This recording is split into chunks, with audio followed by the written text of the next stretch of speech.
everybody, it's Ebony Love, and in today's video, we're going to finish up this double wedding ring quilt. Stay tuned!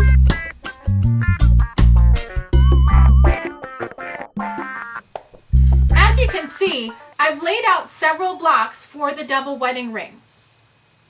In the previous video, we worked on making these blocks, which is essentially center block A stitched to two of the completed outside rings. As you're assembling blocks, those are exactly the units that you're going to need. Now, in my particular quilt, I actually have corner units, and I showed this in the last video, but I have corner units that are same on the diagonal. So I actually have two different blocks that I needed to do this. And the two blocks that I have where the blue is on the top and the flower pattern is on the side. And then my other block is where the flower is on the top and the blue is on the side. So if you want to make a double wedding ring where the corners are contrasting, that's what you're going to need to do. And what was helpful for me is to actually lay this quilt out on a table as I started assembling these larger blocks, and that's what helped me to see where things needed to go. Now in a minute I'm going to walk you through the actual stitching of these together, but I want to just talk about what we're doing next. So essentially what we're doing is once we get all of these block units made, what we need to do is stitch them together into rows. So you're going to take two of the units and stitch them together in rows, and I have one here that is stitched together. So you'll stitch these into rows, and however long or wide your double wedding ring quilt is, that's how many rows you're going to need to make. And then once you get them stitched into rows, now this quilt starts to look more like the apple core, where I have this this seam that's going to be changing direction. So I'll show you how to put that seam together where it changes direction as you're stitching the rows together. And then once you have the quilt fully assembled, then what you'll need to do is fill in along each of the edges. You'll have to fill in the pieces that are missing along the side. So I'll show that to you in a minute as well. Now, because my quilt is on its way to a queen size, I'm actually not going to piece in those filler pieces, but once you get enough of these double wedding ring blocks put together, you'll see that for yourself. So stay tuned for the sewing directions for the blocks, the individual blocks assembled into rows, and then connecting the rows together. So here I am with two of my blocks from the double wedding ring. This first unit has the ring along the top and down the left side, and then the second unit is assembled the same way with the unit along the top and down the left side. But what I want to do is actually rotate this second unit so that I have a unit on the top, a unit on the left, a unit on the top, and a unit on the side. So these rings are facing opposite directions. So you can start to see how this seam is going to start snaking in and out as this gets assembled. To put these blocks together, they're going to go together the same way as when I was assembling my original arcs to the centerpiece. So I'm going to treat this as if these were centerpieces that didn't have rings attached to them already. But one thing that I'm going to do is, just so that I don't confuse myself as I flip these and stitch them the way that I want them, is I'm just marking, I'm using a pin to mark the center of my of each of these blocks where I'm going to be stitching. And they don't have to be in the exact center, they won't be there very long. But I do that so that I make sure that when I flip this block over to mark my 1/4 inch seam allowance, that I remember which way they get stitched back together. So this is one of those quilts where as you get more and more pieces, you'll want to try to use the tools that are available to you to help you remember how this quilt is going to go together. And for me, it helps to lay the quilt, all the blocks out on a large table and figure out the order in which I'm going to stitch things. So with this particular unit, we stitched these with the center block that's being stitched on top, and so I'm just looking for the 2 pins that I marked to be on the same side. Now I'm going to, similar to if this were the second arc that I was attaching, I'm going to line up my 2 corners and mark a pin, and then I'm going to rotate this around to the center marks, and I don't need all of those pins now, but I am going to pin the centers together. And as I said in the previous video, don't try to be superhuman and do this completely without pins if you really need to do them. I'm a very experienced quilter, and I still prefer to have at least a couple of pins in this, especially as this quilt grows.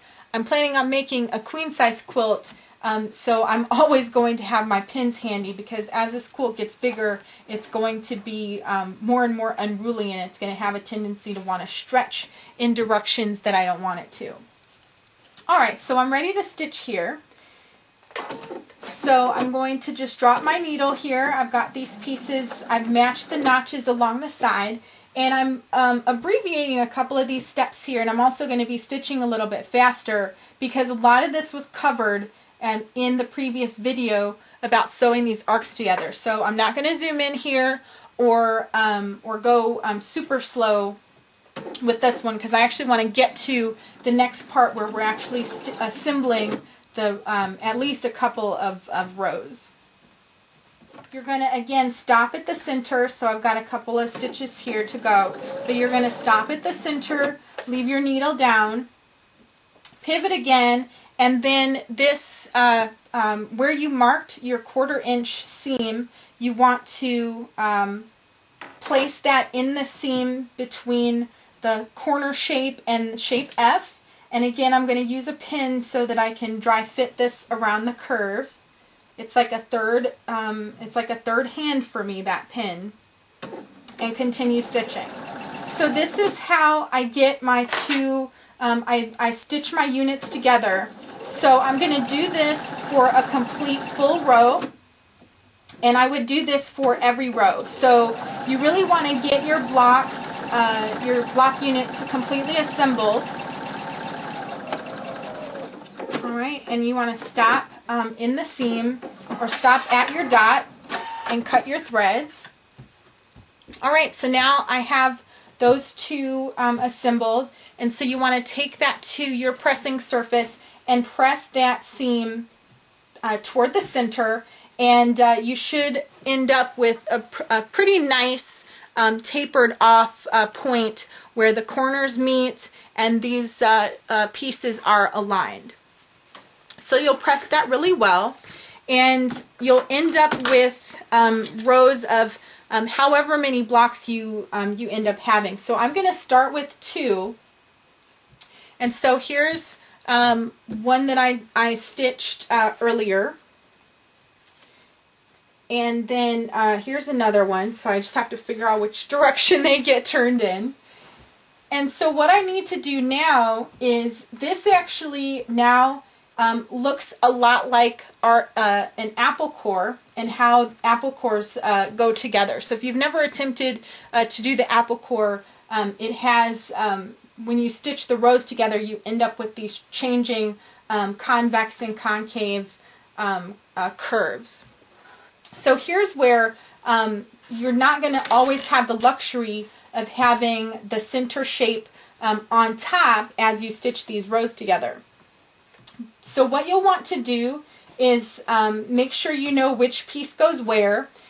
So in my case, in my quilt, and I will zoom in a little bit here so you can see this, but in my quilt I have contrasting corners here, so I want to make sure that when I'm stitching a blue shape to this floral print as I go along. So this is the first shape that I want to align, and just keeping in mind that this shape, this center shape, isn't stitched to anything where this one is.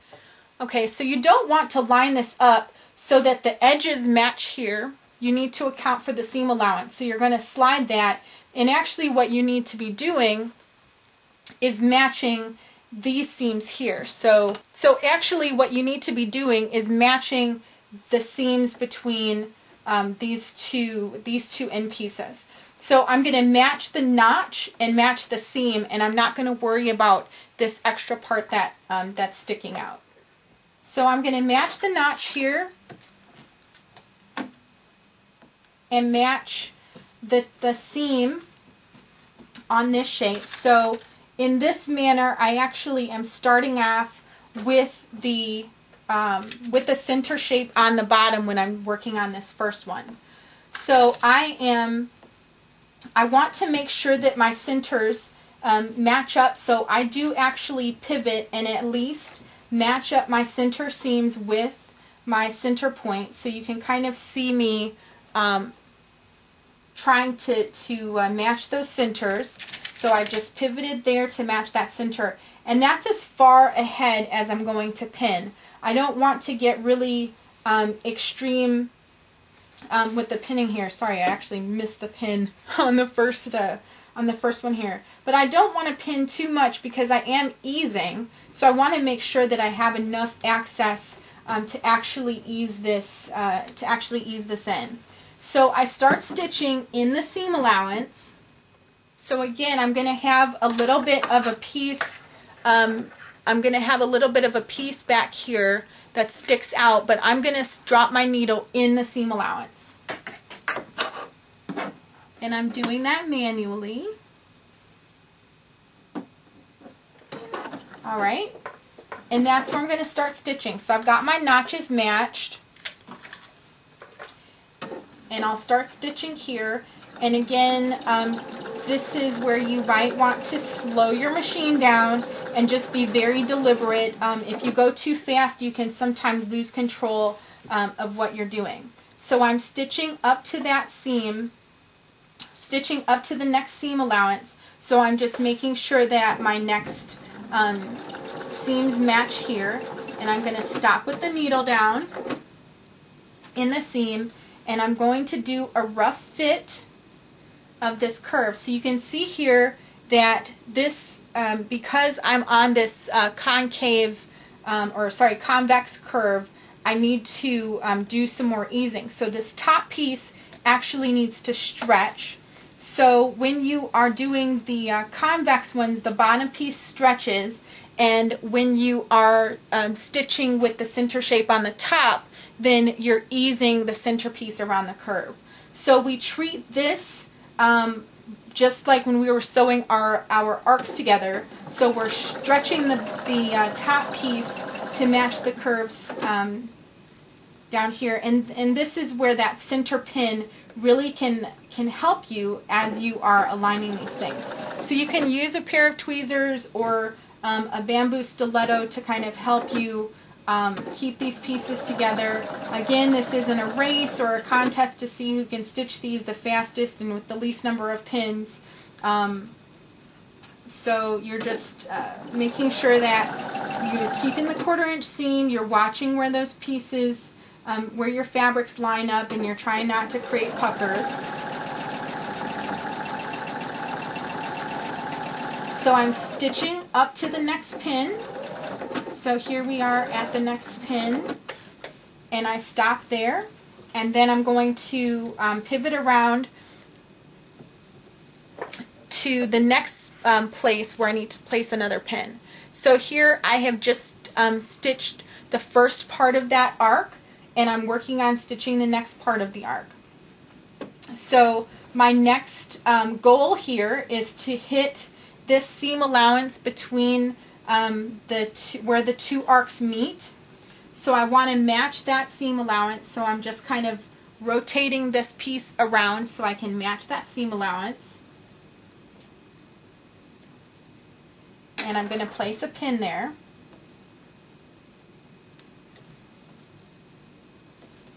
And then these, I've got two corner pieces now, so those notches should line up and the seam should line up really well. You can put a pin there if you want, but I'm basically just marking out the goals that I want to hit, essentially, which is to make sure that my seams match up as I'm stitching this. So not a whole lot of pins. I'm not really pinning the curves, I'm just matching the points, which you would really do on, even if you were doing a square block.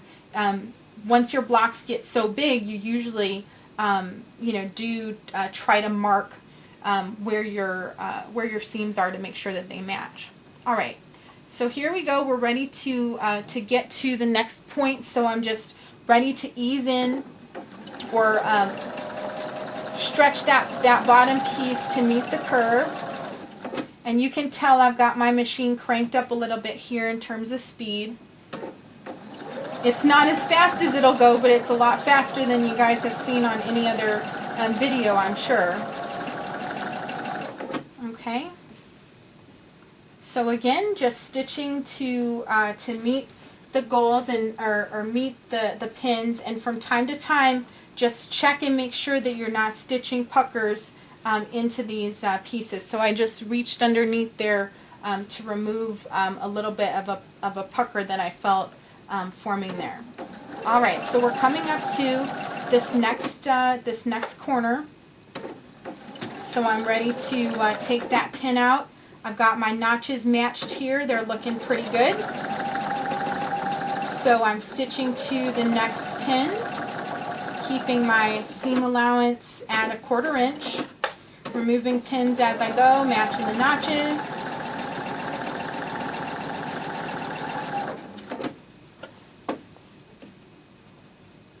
And as we come up to this next pin, now we're at a place where we're stitching the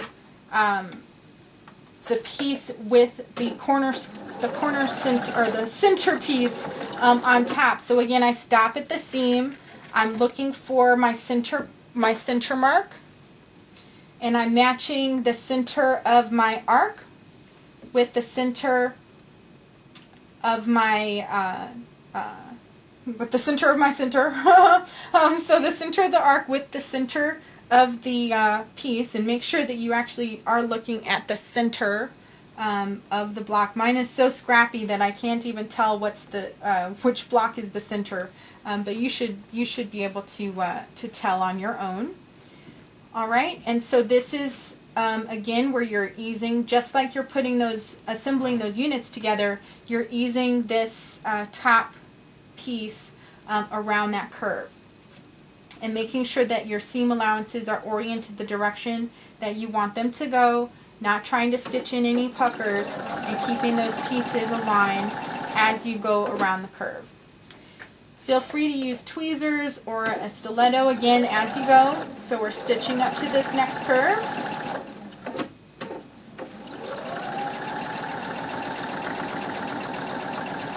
And stitching up to the pin.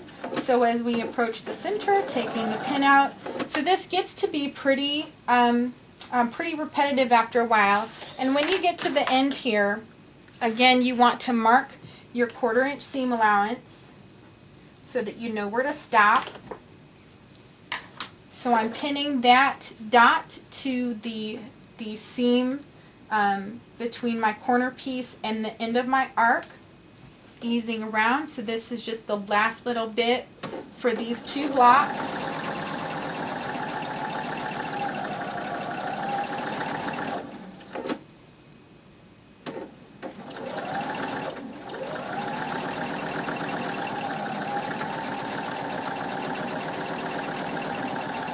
And when you come to the dot, you want to stop with your needle down and clip your threads from that point.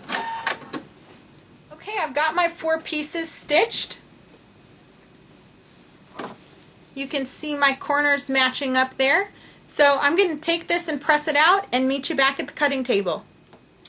Okay, so here's my double wedding ring, at least the blocks that I have so far, laid out. Now, if this were as big as I wanted this project to get, and this is actually the size of the sample project that AccuQuilt provides in their double wedding ring directions, keeping in mind that the way that I assembled this double wedding ring is very different than how they recommend in their instructions.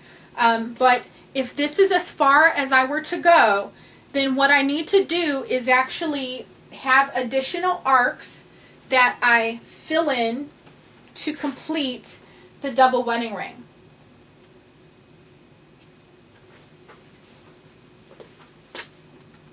So what I would do, again, is treating this just like when I was assembling my original blocks. I'm just using these arcs to fill in the gaps. So I would follow, again, connecting the corner pieces just as I attached them before as these blocks were going together.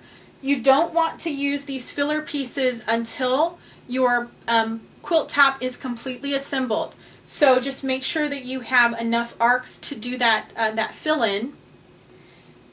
And that's essentially what you're going to need to make. So this is actually, because this is a leaders and enders project for me, and I really only speed piece this in order to show everyone else how to piece the double wedding ring. I don't expect to finish this anytime soon, but I do hope to share this as a finished project on the AccuQuilt Facebook wall sometime before the end of 2011. So good luck to you. If you do have any questions, feel free to write me via my website, which is quiltpossible.com. You can also post a question in the comments area, or send me an email through the contact page on my site. Good luck and happy quilting!